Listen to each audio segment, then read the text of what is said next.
Bonjour à tous, je vous présente 30 ans de Duke. En fait, je vous présente la dernière génération des Duke, la 390, la 1390 et la 990. Ça représente 30 ans d'évolution. La première Duke, c'était en 1994. 30 ans d'évolution et tout a commencé avec un ovni, une moto un peu extraterrestre, un peu bizarre. Ils ont pris une enduro, un monocylindre, c'était la Duke 620 et ils en ont fait en fait un Street Fighter, le premier super motard avec des pneus slick. Ça faisait une moto étrange au look détonnant et ça a marché puisque la moto était énergique et a surpris tout le monde. Depuis, le roadster est devenu très naked, hyper naked, ça a beaucoup changé, mais il a gardé ce qui fait son ADN, c'est-à-dire des boules d'énergie. Alors, on va s'attarder un petit peu plus sur la 990 qui est quand même la grosse nouveauté de cette année.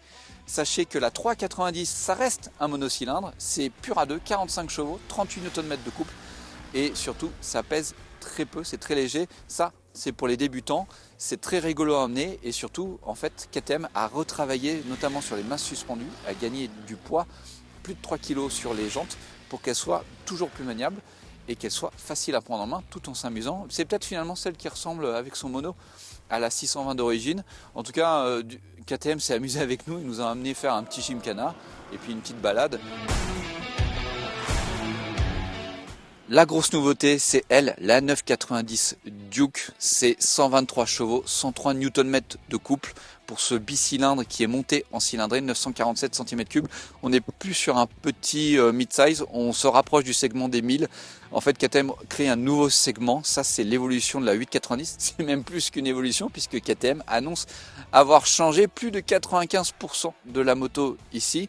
En tout cas, ce qu'on va faire, c'est que pour découvrir ses qualités dynamiques, d'abord, je vous emmène rouler avec un petit ressenti et puis surtout, on va le débriefer avec Stéphane Lacaze, qui est un émérite confrère journaliste essayeur, qui a notamment travaillé pour Moto et Motard. Steph, lui, il a connu toutes les générations et il va pouvoir un peu nous donner l'esprit de cette moto. Je m'attendais vraiment à une moto extrême, intransigeante. Et je me rends compte qu'en fait, elle est beaucoup plus tolérante que ça. Elle est facile à prendre en main. On se sent vite à l'aise dessus. C'est confortable, relativement. La position est pas trop mal. Le moteur, il est assez doux à bas régime. Il est vif quand on rentre dedans, quand on lui fait prendre des tours. Il manque peut-être un petit peu d'allonge. Mon collègue disait qu'il lui faudrait 1000 tours de plus. Mais en tout cas, dès qu'il peut, il donne ce qu'il a à mi-régime. C'est vif et puis surtout, c'est facile à doser. C'est très précis à la poignée. Ça permet vraiment d'être en contrôle. Il y a différents modes. Là, je suis en mode sport. Je trouve que c'est un bon compromis. Le mode track est peut-être plus on-off. Il est très agréable ce bicylindre. J'aime bien. Le train avant, très précis. On place la moto, on sent bien ce qui se passe, on a du feeling. Tu sens les suspensions travaillées, mais la moto est saine, ça bouge pas, tu sens que ça taffe sur les bosses. Ouais, alors là je suis peut-être un peu mou sur l'arrière, faudra que je fasse un réglage. À mon avis, je peux régler précharge et compression détente, mais compression détente ensemble, pas séparément. Et à l'avant, je peux régler la compression et la détente avec le système en 5 clics. Je clique facilement, trouver mes repères. C'est peut-être ce qu'il y a de moins précis, mais au moins on se repère un petit peu plus facilement. C'est plus accessible au grand public pour régler la suspension. Et Dieu sait que les suspensions réglables, on a tendance à faire des bêtises et à se prendre pour des ingénieurs qu'on n'est pas. Et finalement, ça a beau être rigide, c'est pas un bout de bois. Elle est moins extrême que l'ancienne, que la 890R. Il y a moyen de se faire plaisir quel que soit le niveau. Et quand on attaque, ouais, c'est efficace quoi. Tout est précis quoi. La moto se passe avec précision, on bouge. Je trouve qu'on est bien calé dans la selle. On s'amuse à sortir la fesse rapidement, hop, à se mettre en position C'est cool, on peut travailler avec tout le corps, c'est très sain. Ouais, ça freine quand même, hein. Si le feeling n'est pas ouf à l'attaque, ça fait le boulot. Ah ouais, ça s'enchaîne bien, c'est vif, hein. Du coup, faut rester bien vigilant.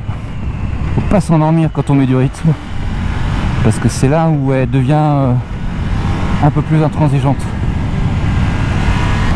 Tranquille, les assistances électroniques, là je les ai laissées ouvertes pour que je puisse en bénéficier, récupérer un peu mes bêtises, notamment le cornering ABS qui permet d'utiliser le frein un petit peu plus tard.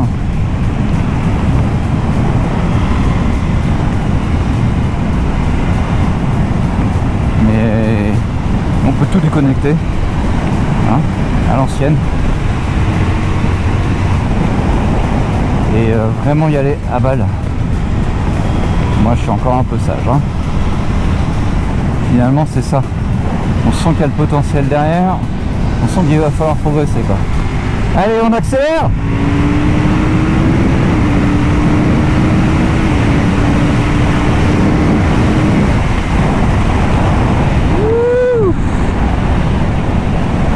Ouais, c'est une moto à sensation, c'est une moto de pilote pour se faire plaisir.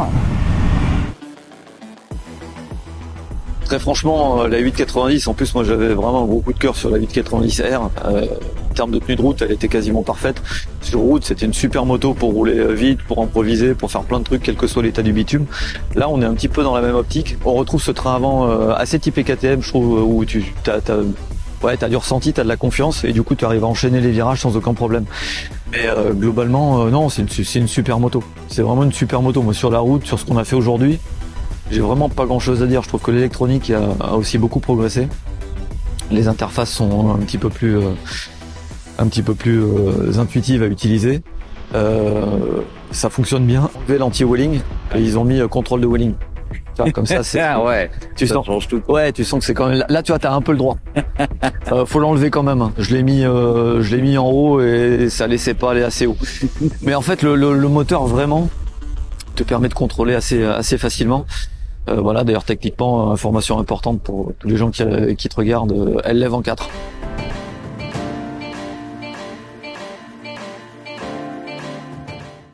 Une très belle machine qui approche les 15 000 €, ça fait quand même très très cher même si elle est bien équipée. La concurrence est rude sur ce segment avec beaucoup de motos de qualité qui sont elles aussi bien équipées. Peut-être que ça pêche un petit peu au niveau du freinage, ils sont peut-être un petit peu moins bien dotés que ce qu'on peut trouver sur la concurrence. En tout cas, c'est une bonne machine, surprenante et qui gagne en agrément. Si KTM monte en performance, ça gagne aussi en agrément à bas régime et donc en polyvalence, ça c'est déjà pas mal. Je vous ai gardé celle-là pour la fin, la 1390. Je vous le dis tout de suite, c'est exactement son physique. C'est une brute. 180 chevaux, 145 Nm de couple. Ça, c'est une machine pour aller faire du track day sans concession, avoir un look redoutable. Et aussi un petit peu de polyvalence, ça c'est l'effort qu'a fait encore une fois KTM pour avoir une machine à tout faire, rouler tous les jours et aller s'amuser sur piste, parce que c'est là où vous pourrez l'exploiter, il y a tellement à donner avec ce gros moteur. Nous aujourd'hui on a roulé tranquille sur Almeria, la piste était un petit peu mouillée donc on a fait attention, surtout que moi je suis pas un pur pilote, mais en tout cas un pur pilote. J'ai parlé avec Jérémy McWilliam, lui il a roulé en MotoGP et il nous explique un petit peu ce qui fait la saveur de cette moto. Firstly, we've got to make the bike obviously very compliant for the road. Like we make our road settings first, our comfort settings, street settings, sport setting, and then we progress to track. And we put a dedicated track setting in, as you see with the new software, the updated. Also, it's actually hardware is updated as well for the semi-active technology. But you can see from all of those settings that there's a really wide range right now compared to what we've had before. The 1390R, performs so well on track that you need a track setting. We got customers that want to ride these bikes on track and they want to have the best experience. So we do spend some time on track to get them right. But at the moment, this is the best bike that we've ever had on track. I'm surprised. I'm blown away by the camshaft technology. Just how much of a difference it makes. We only increased the bore from 108 to 110, but then we added camshaft technology, which really is an obvious advantage when you're riding this bike on track. En fait, vous pouvez passer votre vie sur une Duke, la Duke 390 ici pour les permis A2, la Duke Ultime, la plus grosse, et le Sniper, la nouvelle version de la 990. Moi, ma préférence, Eva, c'est là, même si le tarif dépasse un petit peu mon budget. En tout cas, à vous de nous dire ce que vous en pensez dans les commentaires. Abonnez-vous à la chaîne et venez sur le site deroutedautomoto.com. On parlera des 30 ans, on parlera de l'histoire de la Duke, et puis on fera un petit tour d'horizon des qualités de cette moto, puis de leurs défauts aussi, des journalistes. Allez, je vous dis à très vite.